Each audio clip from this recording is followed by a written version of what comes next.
चौदी से चमके चामुंडा शक्ति रो अवतार, ऊंचे भाकर ऊपरे माड़ रो दरबार।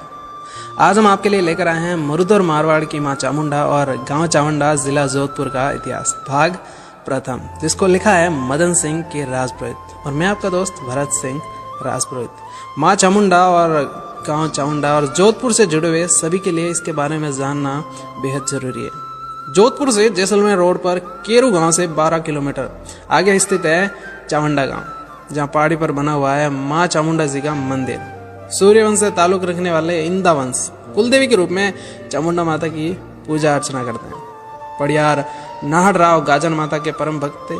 वहीं इनके वंशज पड़ियार खाकू कुलदेवी के रूप में चामुंडा माता की आराधना करते थे। पड़ियार वंशजों का चामुंडा देवी के साथ संबंध पर सर्वप्रथम सटीक उल्लेख पड़ियार खाकू राजा से मिलता है। पड़ियार खाकू चामुंडा माता की पूजा अर्चना करने चामुंडा की पहाड़ी पर आते थे और पाटन नगरी पर राज करते थे, जो चामुंडा गांव से 5 किलोमीटर की दूरी पर घंटियाला के बालाजी मंदिर के पास थी। माता का मंदिर चामुंडा गांव की ऊंची पहाड़ी पर स्थित है, जिसका मुख जोधपुर की ओर है। इस मंदिर में प्रतिष्ठापित चामुंडा माता की प्रतिमा स्वतः प्रकट है। प्रतिमा के ऊपर सत्र सुशोभित है। चट्टान में से स्वतः प्रकट हुई मंदिर के अग्रभाग में यज्ञ कुंड बना हुआ है। मंदिर परिसर का परिक्रमा स्थल भी अद्भुत है। यहाँ के पुजारी चामुंडिया राजपुरोहित है। ऐसी लोक मान्यता है कि देवी राजा खाकू से सह शरीर रूबरू होती थी। एक समय खाकू जी अपनी नगरी पाटन में विशाल यज्ञ करने के निमित्त देवी के दर्शन चामुंडा गांव पहुंचे। वहां पहुंचकर उन्होंने देवी से यज्ञ में आने की प्रार्थना की, जिससे देवी ने स्वीकार कर उनका मान बढ़ाया। यज्ञ के दिन देवी के सुबह देर से पहुंचने पर खाकू ने अभिमान स्वरूप उनसे प्रश्न किया, इतनी देर से क्यों आई? इस पर मां चामुंडा ने उनसे कहा कि हे राजा, मेरे एक भक्त है निषाद राज, उसके यहाँ पर रुक गई थी और वहीं पर देर हो गई और विलंब से पहुंची। पड़ियार राजा खाकू देवी का यह कथन सुन धैर्य खो बैठा और बोला कि मेरे से ज्यादा एक गरीब भक्त निषाद राज के घर चली गई। और खाकू ने आवेश में आकर तलवार लेकर मां की ओर दौड़ा। मां ने राजा की नगरी को जमींदोज होने का अभिशाप दे दिया। तब से यह कहावत है कि पाटन तो गियो दाटन। वह स्थान आज भी घंटियाला बालाजी के पास अवशेषों के रूप में मौजूद है।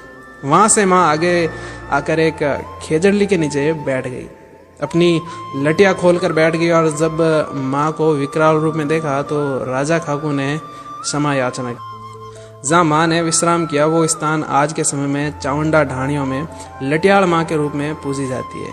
वहां से मां चामुंडा पहाड़ी पर ध्यान लगाने आ गई। पीछे पीछे राजा खाकू भी आ गया और बोला, माँ मैं क्षत्रिय हूँ, मेरी तलवार बगैर वार किए मयान में नहीं डाल सकता। तब माँ ने कहा कि हे राजा, मेरे पीठ पीछे मार दे। और राजा ने दया की भीख मांगी। राजा ने वार माँ चामुंडा के पीठ पीछे पहाड़ी पर मारा, जिससे वो 2 भागों में विभक्त हो गई। इसका भी ऐतिहासिक महत्व तो इस रूप में बढ़ गया कि मंदिर के बाहर परिक्रमा करने हेतु फिरनी तैयार हो गई। और खाकू पड़ियार अभयक का पुत्र था। जोधपुर राज्य के संस्थापक राव जोधा के पितामह राव चुंडा का संबंध भी चामुंडा देवी से रहा है। सन 1395 से 1423 जोधपुर राज्य की स्थापना से पूर्व राव चुंडा के पिता वीरमदेव जोहियों से सिंध में लड़ते हुए मारे गए। इस पर राव चुंडा अपनी माता मंगलियाणी की इच्छा अनुसार गुप्त रूप से कलाऊ गांव में अलाजी चारण के पास 7 साल रहे।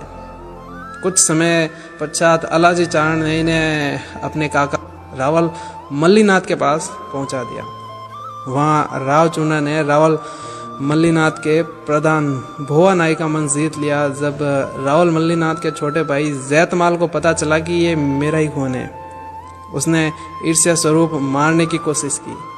तब तक तो वो राव चुंडा वहां से बाड़ी के भाकरों में आकर रहने लगे और बाण माता सालोड़ी की सरद में पूजा करने लगे। और यहाँ रहते हुए राव चुंडा चामुंडा की पहाड़ी पर देवी के दर्शन करने आने लगा। वह भी देवी का परम भक्त था। उसी समय तारोजी सिया की कन्या लाछाबाई सिहादार गांव से रोजाना पैदल पूजा अर्चना करने आती थी। देवी माँ से रूबरू बातचीत करती थी। जंगल में एक अकेली कन्या को पहाड़ी पर आता जाता देखकर एक दिन राव चुंडा ने पूछ ही लिया कि हे बहन, आप रोजाना इतनी दूरी से आती हो, क्या कभी देवी ने दर्शन भी दिया? इस पर कन्या ने मुस्कुराते हुए कहा कि मैं तो रोज माँ से बातचीत यानी हताई करती हूँ। ये सुनकर राव चुंडा ने कहा कि बहन, कल माँ से पूछना कि एक सूर्यवंशी राठौड़ नौजवान यहाँ बाड़ी की पहाड़ियों में इधर उधर भटक रहा है, क्या वो ऐसे ही भटकेगा या उसके भाग्य में भी कुछ लिखा है? लाचा भाई ने चुंडा से कहा कि कल पूछती हूँ। लाचा भाई ने देवी माँ को सारी बात बताई। तब देवी ने उसे कहा कि चुंडा को कहना कि अगली सुबह घोड़ों का एक काफिला बाड़ियों के भागरों से होकर निकलेगा, जिसके साथ घोड़ों की पीठ पर सोने की ईंटें लदी होगी, वह तेरे भाग्य में ही है। प्रातःकाल ऐसा ही हुआ।